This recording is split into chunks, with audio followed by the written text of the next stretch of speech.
Ambassador, I will say frankly, I'm one of the people who thinks you should be expelled from this country, and I believe that it's to do with the policies of your state. If I was Jewish and had never stepped foot in Israel, I could claim citizenship there tomorrow, but 6 million people whose origins are in what you now call Israel, who were forced out in 1947 or 48, do not have that right. Isn't that part of the reason why the Palestinians are in dispute with Israelis? Because you deny them the right to return to their homes and to their land and to their villages, and that they have a legitimate claim, even under international law, to return, but you deny them that right.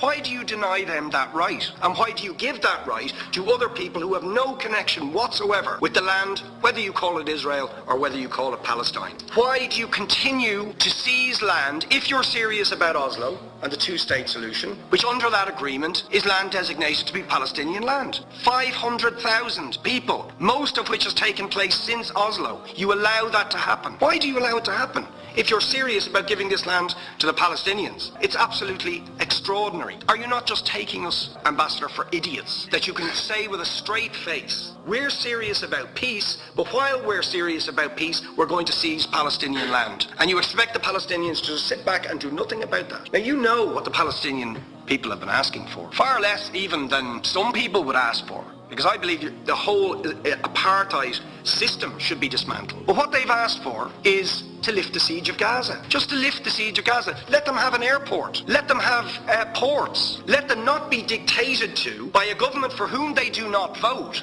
as to what can go in and out of their territories, whether they will have power, whether they will have clean water, whether they will have medicine. What makes you think you're allowed to have nuclear weapons and the fourth biggest army in the world and visit destruction on the people of Gaza, but they have no right to defend themselves? They have no territorial sovereignty over that land. Would you ask questions, please? How do you justify that? Yeah. All right. How do you justify those double standards? Very lastly, Ambassador, people like Bishop Tutu, Nelson Mandela, and I would certainly describe your state as a apartheid state with different laws for people depending on their race or religion. For example, at checkpoints going into the West Bank, there's a channel if you're Israeli or European, and there's a channel if you're Arab. Just because you're Arab. If you came into Dáil Éireann and they stopped you and said, "Are you Jewish?" "Oh no, sir, you can't come in through the same entrance as Irish people or European people because you're Jewish," you would call that racism and apartheid. You practice that with your checkpoints and your military barriers and your apartheid wall. How can you justify?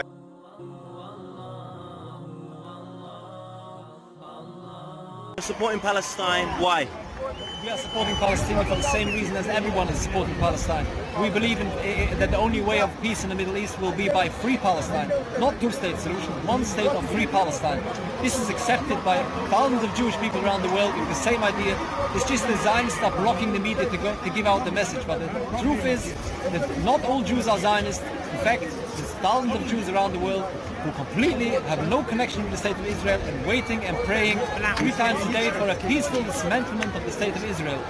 We as Jews are embarrassed what's happening there in the state of Israel, in the Jewish name. And what's your message to the people of Palestine? They shouldn't give up the struggle. They should continue to fight and not give up the struggle against the state of Israel, because by the end, Palestine will be free, because this is truth.